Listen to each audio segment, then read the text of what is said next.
Greetings from Ulaanbaatar, Mongolia. Today we are here with Parliament Member Tsëngүүний. And Ms. Tsëngүүний, let's get right to it. It's not an everyday occurrence that Mongolia is in the center of attention at the international political landscape. And especially with Putin's arrival, it sparked a controversy at various stages, locally, regionally, internationally. And let's talk about that controversy right away. What happened there? Since the Ukrainian and Russian war has started, Mongolia has been able to sustain our neutral position because of the geopolitical reasons that we are sandwiched between Russia and China. And therefore, I think as a democratic country and also the world has been understanding to our situation in Mongolia. But after Putin's visit, that has been before 2 days ago, the world has been shocked that Mongolia did not follow the ICC protocol and arrest Putin. But I think as a parliament member that Mongolia has to stand a united vision there. And we also have to communicate with the world why did it happen and what is our situation right now, because we have to understand the Mongolian current situation for real. Actually, in Mongolia, we are thriving right now about energy independence. And this is the main focus of the government in Mongolia.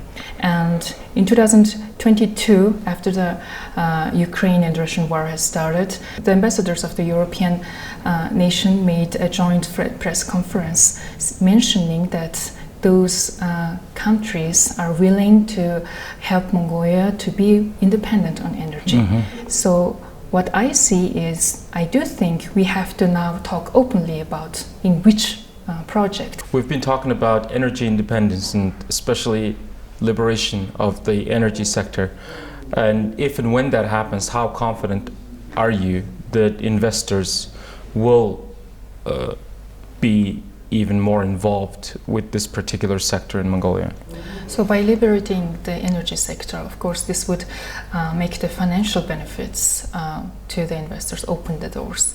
But not the only financial benefits is not enough for the investors to come into Mongolia because of the geopolitical situation that we are sandwiched between Russia and China. So therefore, we need right now the support, the political support, the decisions to invest real money into Mongolia, and so that the sustainable energy projects start on. I do believe that we can overcome the difficulties that comes with liberating the energy because sector. of the coalition government. Mongolia has been thriving to bring investors into the energy sector, but it has been very hard for us to move our projects. So, for example, for the UNESCO World Heritage Convention, just the recommendation was enough to stop our hydropower, hydroelectric power plant. It shouldn't have been. So right now, we would, if we are in the center of the attention of the world, sometimes we have to show courage and. That is exactly why we are basically asking for international support, right? Yes. And there's a lot of implications after that. If we talk about sustainable development goal, on number 6, it's mentioned clean water and sanitation. Yes. And that's the hydroelectric power plant.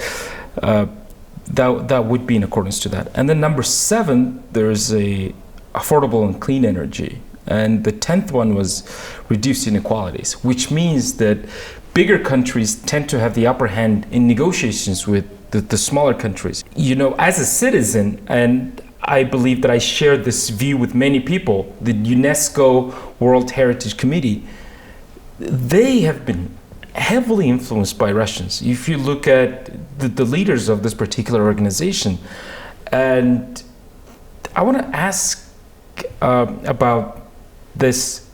It's not even a decision, it's a recommendation. So the particular concerns of environmental hazard to Siling River, Baikal Lake. Is that a legit reason? It is not a legit reason, because the Russians are using this recommendation as an excuse to stop the hydropower. So it's not a reason, it's an excuse. Yes, it's an excuse. Actually, it should be, we are neighboring countries. We can't escape each other. We will be always in this neighboring situation. So therefore, we have to learn to negotiate with Russia as Mongolians, and also Russians have also has to accept that Mongolians' interests and Russian interests have to have its balance, have to align, and right? it has to have its, because previously it has never been beneficial for Mongolian side, and we have always been following it on the way. So right now Mongolians has to make a courage to say that it shouldn't go further with this, and therefore it would mean that we are not afraid to sit on the round table with the Russians to negotiate our deals in terms of, so that it will be mutual beneficial for both countries. And but the other hand, we have to think about our national independence, and therefore we would be needing investors from all over the world, so that to ensure this security. To ensure this. And you know, we have to make one thing clear, which is whenever it's not even going against Russia, but whenever we stand up to them, perhaps, you know, there's preconceived notion amongst Mongolian that if you're not pro-Russian, then you're probably pro-West. But it's not about Russia or China or any other country. It's about being pro-Mongolia, right? It's about being on Mongolia's side. Yes. Yeah. So, and you know, with going back to the Ygingol project, it's not even about energy independence. It's a big part of it, but another implication is about clean water resource, right? And so there are so many layers to this particular project and many other renewable projects moving forward. And you've mentioned geopolitical landscape here, and whether you're from the West or everywhere else, the benefits of, I don't want to say helping out, but being involved in this new trend will have so many advantages for all parties involved. Yes. Right. So the feasibility study of this hydroelectric power plant is $827 million. So if you would find this investors, it doesn't have to be one investor, it could be crowdfunding. And if you would do that, that would mean that we are making huge step towards our independence on energy. And also, as you have mentioned, it is our guarantee for clean water. So we do understand that Russian interest is to have influence in Mongolia through the power supply, through energy and fuel. And also it is for Russia a source of money, so that it's an export good for them. Right. But Russia has to understand that the neighboring country Mongolia has also its needs to be independent on energy and also have the clean water supply. Right. So there has to be mutual. Yes. So we have to meet its mutual interests. And it hasn't been that way, because the so-called friendly relationship has always been one having an upper hand over the other, and then the other one basically submitting to the particular dominance, right? I think that we never really openly talked about this matter in the last Do you think years. It's because we've had politicians with Russian influence back in the days, or was there other reason? It is not guaranteed, but it could be because of socialism that has been heavily influenced our society back then. It's only been 30-some years. Yes, it's been 30 years. But right now we have a different system going on, and therefore people are not afraid to talk about their thoughts, and free speech is part of our big values in Mongolia. So what is the Western incentive to help out Mongolia politically and financially? So as I see it, is Western countries are far away from us, but in our hearts we believe that we are neighboring countries because we share the same values. Therefore the Western countries have been saying that they would support us in terms of energy sector, but they have. But why? The reason is so that Mongolia stays a democratic country, and so that to strengthen our values, so that we share the same values and to be connected to each other.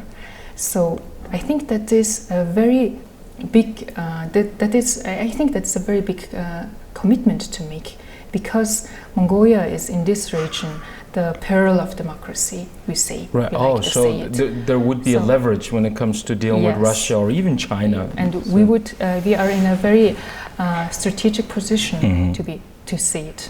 So therefore, I think the Western countries, the democratic countries that wants Mongolia to stand strong in the values of democracy, they would now need to support us.